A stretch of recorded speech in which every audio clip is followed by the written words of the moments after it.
Lechonan sa Kalinan, Davao City gipahigayon. Kini aron ipakita nga luwas ang pagkaon ug karning baboy. Ani ang detalye.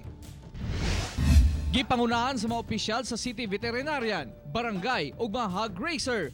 Dungan silang nangaon og lechon nga gihatag sa mga hog racer sa Kalinan.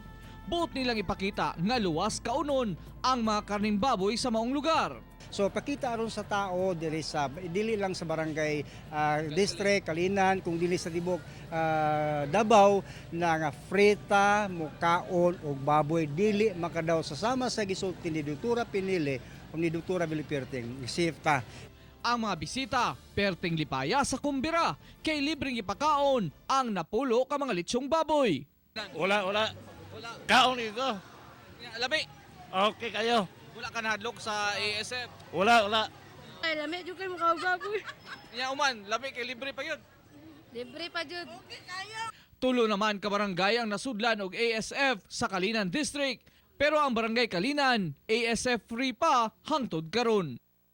Announce na negative naman po ang result, no? Negative naman po ang result. So, Kauban si Major Awing sa kamera.